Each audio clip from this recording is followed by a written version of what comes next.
Hello, I want to spend a few minutes with you today sharing some thoughts on planting seeds. Have you ever taken fruit, vegetable, or even flower seeds and actually buried them in the ground or in a pot of dirt hoping for something to grow? Or do you prefer to go to the market and buy fresh flowers so everyone can see them today?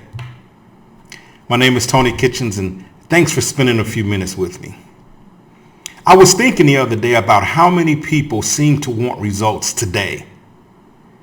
You may have heard the saying, good things sometimes take time. It's interesting what we've become as a society.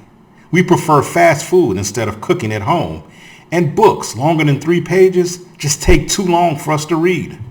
And of course, some of us watch internet gurus who can show us how to make $1 million in 30 days, if we enrolled in their class for the low cost of $49. An associate of mine, John Rogers Jr., the chairman of Ariel Investments, uses the following motto for his very successful company: slow and steady wins the race. His take on investment markets is to invest in solid businesses, then be patient while they grow. Not only does your money grow, but you don't panic when the markets fluctuate in the short term. Rushing through life, trying to quickly reach a certain point or to achieve a goal may have its place at times. But what do you and I miss along the way? It's the difference between flying on an airplane to travel as opposed to driving.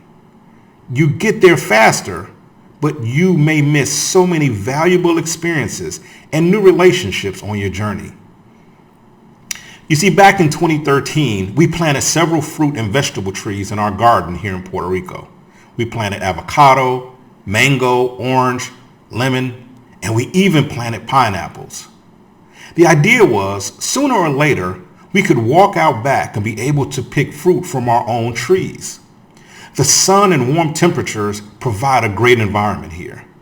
The Caribbean showers each morning and the fertile ground gave them just the right mix of nutrients and minerals to grow. Eventually, we'd see it sprout. Then after time, most of the plants and trees produce fruit, all but one of our large mango trees. A smaller mango tree we planted at the same time had already given us fruit a few years ago, but not the big one. The sun, the water, and the soil were the same, but no fruit. Back in 2017, Hurricane Maria, a Category 5 storm, set its eyes on the southeast corner of Puerto Rico. We endured catastrophic winds and rains for what seemed like days, but in reality was just a little over 20 hours. The eye passed over our community and home, which resulted in 150-mile-an-hour winds going from blowing in one direction to later blowing in the complete opposite. Imagine everything outside of your home being tossed around as if it were in a washing machine. After 3 dump trucks full of debris had been removed from our home and property, including 12 to 15 palm and other trees, we began to evaluate the damage. That same large mango tree we planted a few years ago was now uprooted, leaning on its side at nearly a 45-degree angle. Most of the leaves were ripped from the branches. Many limbs were torn off and nowhere to be found. I asked the driver of the bulldozer that was collecting debris to help upright the remaining trees. Using the bucket of his dozer, we slowly lifted the tree as 3 of us held it in place. We gathered the large trunks of the trees that died and were lying on the ground. We then used them to hold the mango tree in place and to support it, only until the roots could bury themselves into the soil again. Even though we believe the mango tree would not produce fruit now, it still has value. It still has life. Fast forward to May of 2020, when the entire world was on restriction and the death count from COVID was on the rise. Our gardener mentioned to my wife that there were some mangoes on the ground at the far end of the garden. When my wife told me, I didn't think it was a big deal because they always grew at this time of the year. She said, no, not from the small tree, but from the large tree. What tree? I asked. with the confused look on my face, I'm sure. I made my way from the house down the 100 or so yards to the very end of the garden where the large mango trees are. And sure enough, there were mangoes. It bore fruit.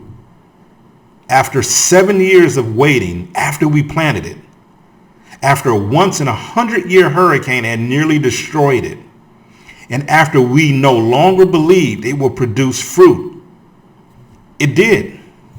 As a matter of fact, it produced so many mangoes that we had to give them away to neighbors. Every day we had an overflow of mangoes, more than we ever planned or hoped for. You see, we get out of life what we nurture, what we give attention to. The results may not arrive when you want them to or how you expect them to.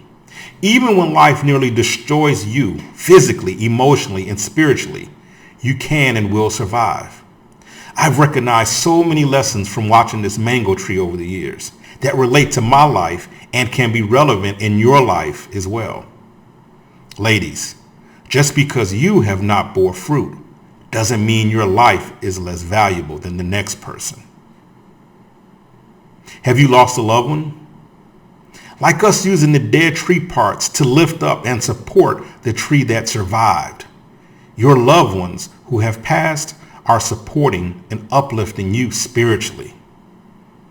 While there was death from COVID all over the world, there was life thriving right under our noses.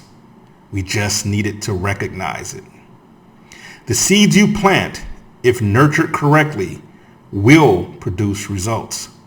Even if it takes longer than you thought, and those results will be much bigger than you imagined.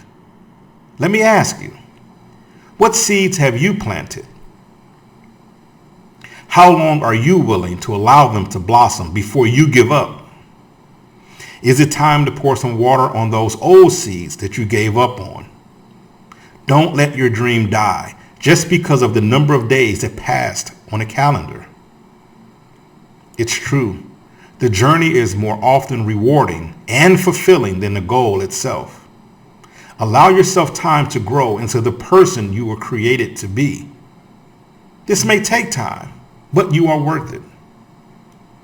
Thanks for spending a few minutes with me. I love to hear about your mango tree story. Leave me a message in the inbox. Let's connect.